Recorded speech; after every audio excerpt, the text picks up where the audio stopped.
Baik, Assalamualaikum warahmatullahi wabarakatuh.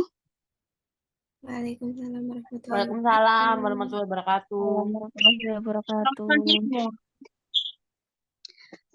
Alhamdulillah, saya ucapkan terima kasih kepada teman-teman yang telah hadir pada diskusi hari ini. Sebelumnya, perkenalkan, saya Aziza Safira Bella dari kelas pendidikan Biologi C 2022 dengan NIM 109. Di sini saya akan memandu presentasi diskusi hari ini.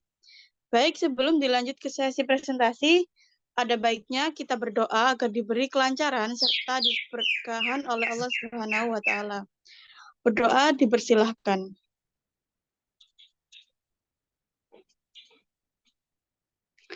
Berdoa dicukupkan. Selanjutnya kita akan ke sesi presentasi. Kepada Saudara Nur Musa Matun bisa segera mempresentasikan materinya. Baik, terima kasih moderator atas waktu dan kesempatannya.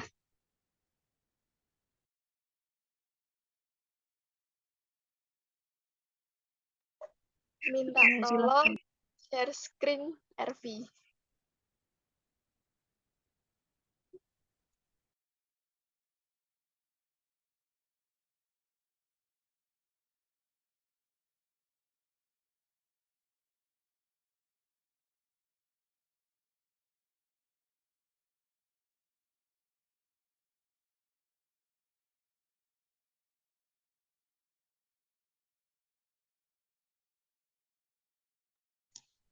Baik, sebelumnya perkenalkan saya Nur Musa Matun Hakinia dari kelompok 1 kelas pendidikan Biologi C 2022 dengan NIM 220302041120. Di sini saya akan mempresentasikan dengan judul Integrasi Nasional. Next. Pendahuluan, integrasi nasional merupakan masalah penting yang dihadapi oleh negara-negara yang baru merdeka dan negara-negara berkembang dalam kaitannya dengan upaya membina dan menciptakan persatuan dan kesatuan bangsa. Negara Indonesia yang berbentuk negara kepulauan memiliki karakteristik khas yang dibingkai dalam asas Nusantara. Sebagai negara kepulauan yang besar, bangsa Indonesia masih belum mampu mengelola wilayahnya dalam satu kesatuan yang utuh. Maka dari itu kita sebagai bangsa Indonesia perlu menanamkan kembali kesadaran berbangsa, bernegara, dan bermasyarakat melalui pentingnya integrasi nasional. Integrasi nasional adalah upaya dan proses menyatukan perbedaan dalam suatu negara untuk menciptakan kerukunan dan keselarasan nasional.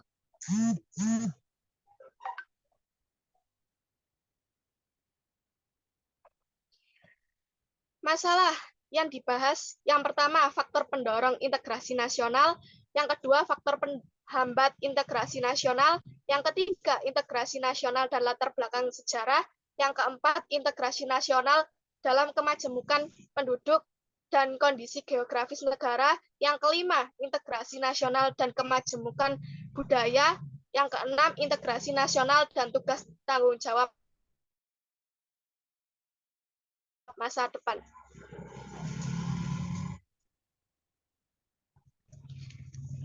Pembahasan yang pertama, faktor pendorong integrasi nasional. Yang pertama, pembentukan bangsa. Modernisasi terutama dalam bidang politik dan ekonomi membawa dampak terhadap perubahan arah perjuangan bangsa dan negara. Terdapat fenomena umum di seluruh dunia bahwa terjadi transformasi loyalitas masyarakat dari bentuk negara wangsa ke negara bangsa. Yang kedua, Sumpah Pemuda.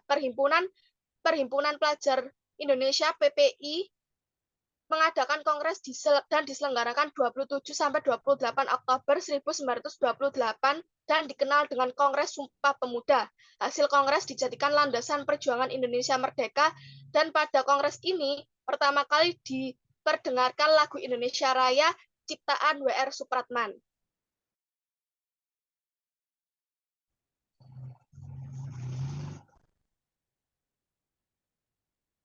Yang ketiga, nasionalisme. Hans Kons menyatakan nasionalisme adalah suatu paham yang berpendapat bahwa kesetiaan tertinggi individu harus diserahkan kepada negara dan bangsa.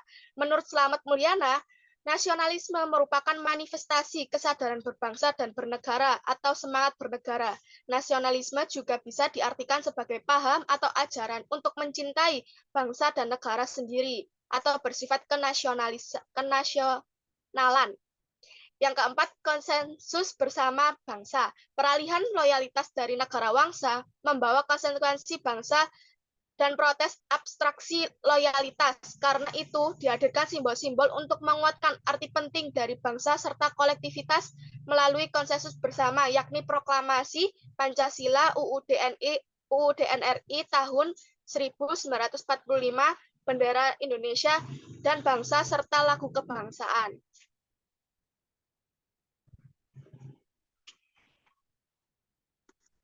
Masalah yang kedua, faktor penghambat integrasi nasional.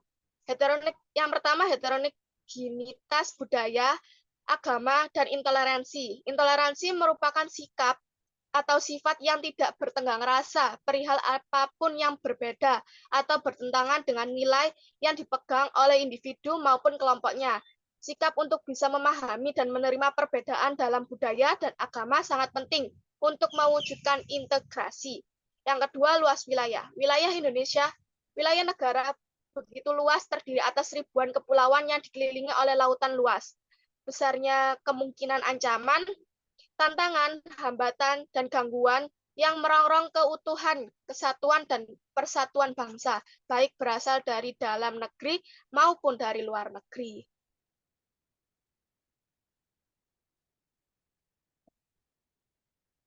Yang ketiga, pembangunan tidak merata. Ketimpangan dan ketidakmerataan pembangunan dan hasil-hasil pembangunan menimbulkan berbagai rasa tidak puas dan keputusasaan. Hal ini bisa menjadi problem bangsa yang akan dibawa dalam masalah suku, ras, agama, antar golongan, gerakan, separatisme, dan kedaerahan. Yang keempat, etnosentrisme adalah pandangan suatu di mana kelompok sendiri sebagai pusat dari segala sesuatu dan semua yang lain diukur dan dipandang dengan rujukan kelompoknya. Setiap kelompok memupuk kebanggaan dan kesombongannya sendiri, membanggakan dirinya superior, mengagungkan dirinya sendiri, dan melihat dengan memandang rendah kelompok luar yang lainnya.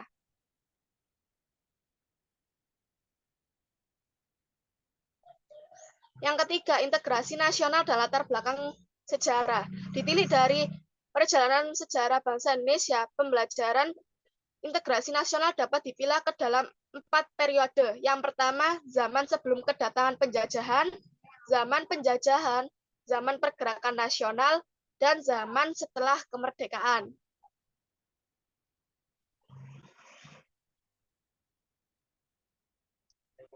Yang pertama, zaman sebelum kedatangan penjajahan. Pada zaman sebelum kedatangan penjajahan, menunjukkan bahwa setiap komponen bangsa mampu mengembangkan kearifan lokal yang mendasari terbentuknya nilai-nilai terluhur budaya, sebagaimana yang tersimpul dalam ideologi Pancasila dan UUD 1945. Sebelum kedatangan bangsa-bangsa asing, setiap kerajaan sebenarnya telah mampu membuat sistem sosial, ekonomi, politik, dan pemerintahan yang sangat sesuai dengan kebutuhan warga setempat. Kedatangan nama negara kerajaan Sriwijaya dan Majapahit ternyata mengundang kedatangan bangsa-bangsa lain datang ke Indonesia baik untuk berdagang dan atau ingin tujuan menjajah.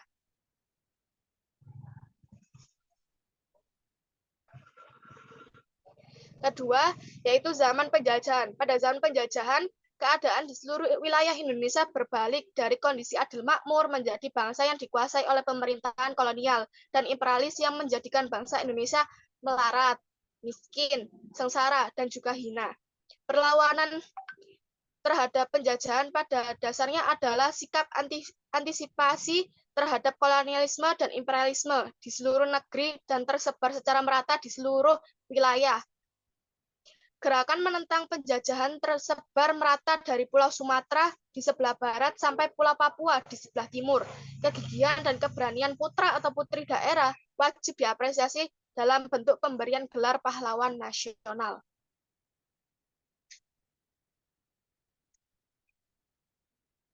Yang ketiga, zaman pergerakan nasional. Perlawanan putra atau putri daerah yang masih bersifat kedaerahan ternyata mudah dikalahkan oleh penjajah. Belajar dari pengalaman perjuangan menuju Indonesia merdeka dapat diubah melalui pergerakan nasional yang ditandai dirinya Utomo atau yang kemudian disebut sebagai Angkatan Perintis. Budi Utomo sebagai organisasi sosial politik bercita-cita mencapai Indonesia merdeka dengan mendahulukan pendidikan. Setelah lahirnya Budi Utomo, maka lahirlah organisasi-organisasi lainnya, yaitu Serikat Dagang Islam, Nahdlatul Ulama, Muhammadiyah, Partai Nasional Indonesia, Partai Katolik Indonesia, dan organisasi sosial politik lain yang bersama-sama menuntut Indonesia merdeka. Perhimpunan Indonesia Sosial Politik yang didirikan oleh generasi muda telah mengkristal lebih sistematis dalam menyiapkan perumusan kemerdekaan Indonesia. Puncak kristalisasi ini dicapai pada saat para pemuda menyampaikan ikrar atau sumpah pemuda pada tanggal 28 Oktober 1928.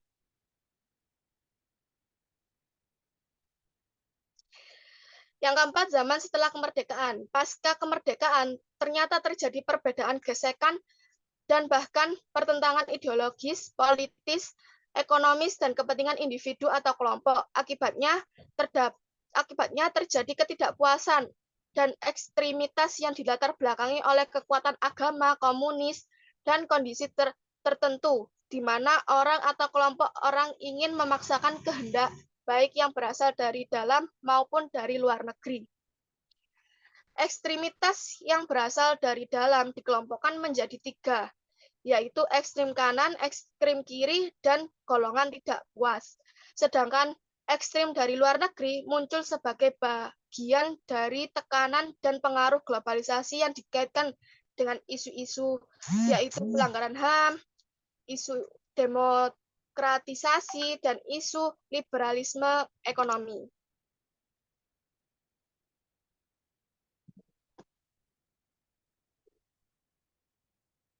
Next. Yang keempat, integrasi nasional dalam kemajemukan penduduk dan kondisi geografis negara. Pembangunan bangsa memerlukan perhatian khusus terhadap kemajemukan penduduk yang terdiri dari beragam sara, latar belakang geografis, latar belakang kebudayaan, dan sebagainya. Kajian penduduk dapat dilihat dari jumlah, distribusi, dan komposisi penduduk. Permasalahan yang muncul adalah jumlah penduduk Indonesia saat ini tersebar tidak merata dan memiliki latar belakang yang berbeda-beda. Permasalahan jumlah penduduk jika dikaitkan dengan konfigurasi dan konstelasi wilayah akan muncul masalah baru, yaitu luas lahan pertanian berubah menjadi pemukiman hingga produksi barang pertanian semakin menyusut, yang membahayakan kecukupan dan ketahanan pangan bagi rakyat. Ketimpangan distribusi penduduk sangat rentan terhadap pertumbuhan ekonomi yang merata, pertahanan keamanan negara, pencurian kekayaan alam baik hayati maupun non-hayati setiap saat di seluruh wilayah menjadi kebutuhan penting dalam menjaga, mempertahankan, dan mengamankan bangsa dan negara.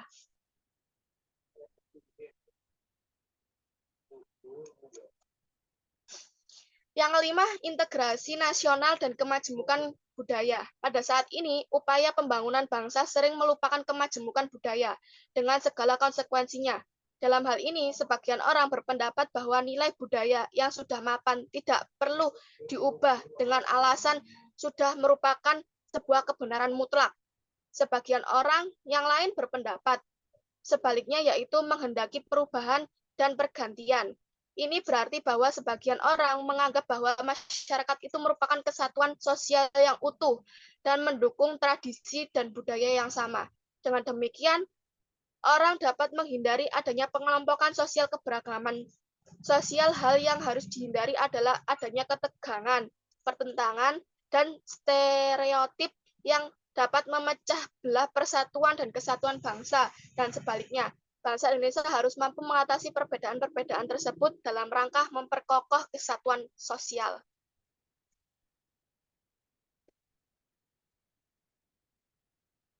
Permasalahannya mengedepankan dalam menata kehidupan yang sejajar antar unsur budaya terletak pada adanya perbedaan peradaban antar suku bangsa. Sebagian anggota masyarakat Indonesia masih terasing dan sebagian lagi berpendidikan rendah sehingga terjadi ketimpangan terhadap kemajuan di bidang pendidikan. Akibatnya masyarakat yang berpendidikan rendah tidak akan memasuki ruang pekerjaan yang memerlukan keahlian tertentu.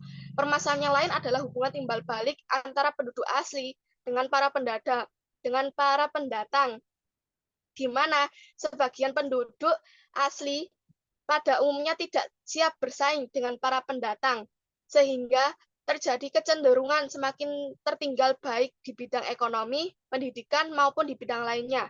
Berbagai hasil penelitian menunjukkan bahwa penduduk yang masih bertempat tinggal di daerah asal pada umumnya tidak cepat berkembang daripada merantau di tempat tinggal di tempat lain.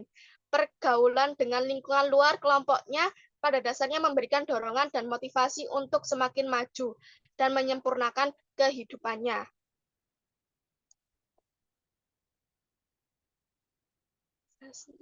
Next.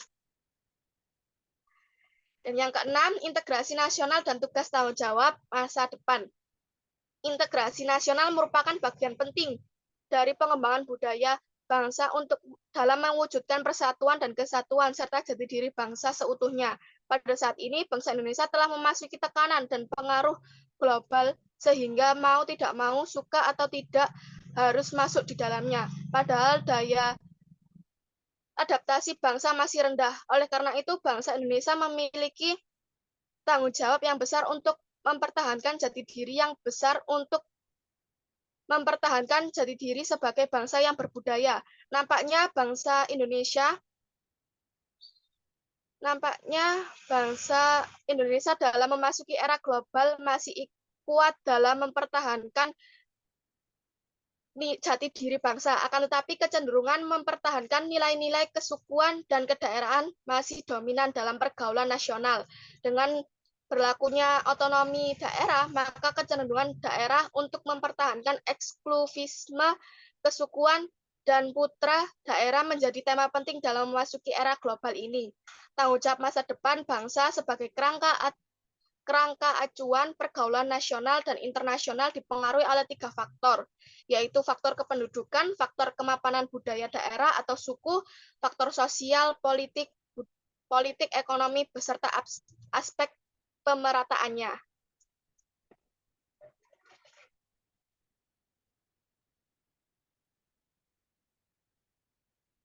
Kesimpulan, integrasi adalah upaya dan proses menyatukan perbedaan dalam suatu negara untuk menciptakan kerukunan dan keselarasan nasional. Faktor pendorong integrasi nasional adalah pembentukan bangsa, Sumpah Pemuda, nasionalisme, dan konsensus bersama bangsa. Untuk faktor penghambat integrasi nasional adalah heterogenitas luas wilayah, pembangunan tidak merata, dan etnosentrisme. Latar belakang integrasi nasional Indonesia dapat digolongkan menjadi beberapa tahap, dari zaman masuknya kolonialisme, zaman kolonialisme atau penjajahan pergerakan nasional, dan setelah kemerdekaan. Sekian presentasi yang bisa saya sampaikan. Saya kembalikan ke moderator. Baik, terima kasih atas presentasi dari Nur Musamatun. Wah, sangat menarik ya materi kita hari ini. Oke, setelah mendengarkan penjelasan dari pemateri, teman-teman apakah ada yang ditanyakan? Untuk mau bertanya bisa fitur raise hand atau di room chat. Untuk pemateri, ini pertanyaannya mau ditampung atau langsung dijawab, G? Ditampung terlebih dahulu. Baik, silakan untuk penanya bisa segera mempertanyakan pertanyaan. Assalamualaikum, perkenalkan nama saya Veronica Anggraini dengan NIM 119. Izin bertanya, Indonesia kan salah satu negara berkembang dengan luas wilayah yang besar, yang mana hal itu menjadi penghambat integrasi nasional. Nah, bagaimana cara agar luas wilayah itu tidak menghambat proses integrasi nasional di Indonesia sehingga bisa menyatukan perbedaan dalam suatu negara untuk menciptakan kerukunan dan keselarasan nasional. Terima kasih. Terima kasih untuk Veronica atas pertanyaannya. Kemudian ada pertanyaan dari Marsanda dengan NIM 125. Pada poin 4, tertera terkait dengan integrasi nasional dan kemajemukan budaya. Berikan contoh penerapan nyata dari integrasi nasional dan kemajemukan budaya Indonesia.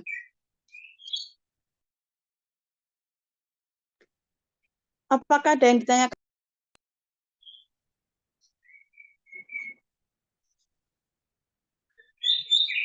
Ya, untuk Rose NIM 102 segera open mic. Baik, terima kasih atas kesempatannya. Perkenalkan, saya Rosliana Eva Julia, NIM 102. Izin bertanya, bagaimana upaya yang tepat dalam mengatasi faktor penghambat dari integrasi nasional? Terima kasih. Ya, terima kasih kepada penanya. Untuk pemateri Nur Muzamatun bisa dipersiapkan jawabannya. Minta waktunya sebentar, nggih, moderator. Ya, silahkan.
Baik, saya akan menjawab pertanyaan dari Veronica.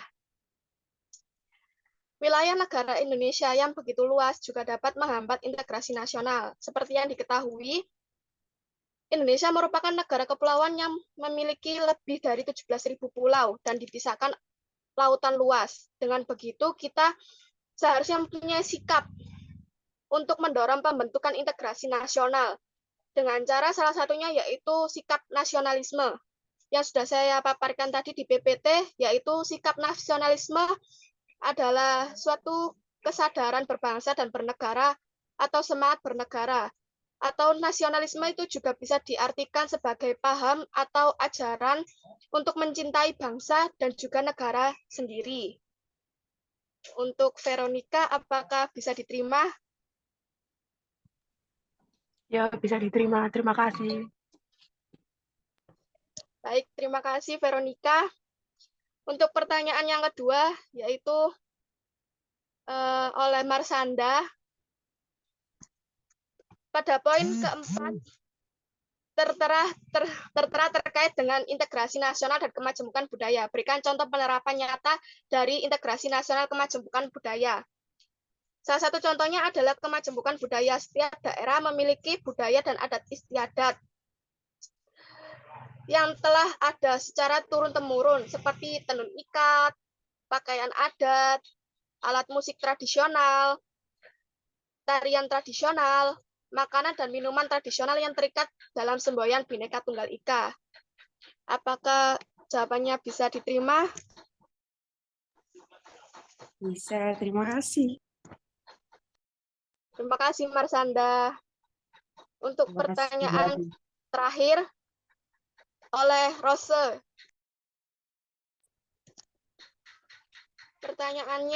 Jawabannya, mempertahankan dasar negara Pancasila dan Undang-Undang Dasar itu mewujudkan dan mendalami nilai-nilai Pancasila dalam kehidupan kewarganegaraan, meningkatkan rasa nasionalisme dan rasa cinta tanah air. Terus mewujudkan dan mendalami nilai-nilai Pancasila dalam kehidupan kewarganegaraan. Apakah bisa diterima, Rose? Bisa, terima kasih. Mungkin presentasi saya bisa dicukupkan, kurang lebihnya saya mohon maaf. Terima kasih. Wassalamualaikum warahmatullahi wabarakatuh. Saya kembalikan ke moderator. Waalaikumsalam warahmatullahi wabarakatuh. Terima kasih untuk pemateriin atas jawabannya. Mungkin teman-teman ada tanggapan lain atau pertanyaan lagi? Jika tidak ada, saya akan menyampaikan kesimpulan dari diskusi kita hari ini. Jadi integrasi nasional menjadi faktor penting dalam membangun kesatuan dan jati diri bangsa. Namun terdapat faktor penghambat seperti heterogenitas budaya, luas wilayah, pembangunan tidak merata, dan etnosentrisme. Pembangunan bangsa juga harus memperhatikan kemajemukan penduduk dan kondisi geografis. Selain itu, permasalahan perbedaan peradaban, pendidikan rendah, dan hubungan antara penduduk asli dan pendatang juga memerlukan perhatian khusus. Era global memperkuat pergaulan nasional, tetapi otonomi daerah meningkatkan eksklusivisme suku dan daerah. Faktor kependudukan dan kemapanan budaya dan faktor sosial politik ekonomi menjadi penting dalam menentukan tanggung jawab masa depan bangsa Indonesia.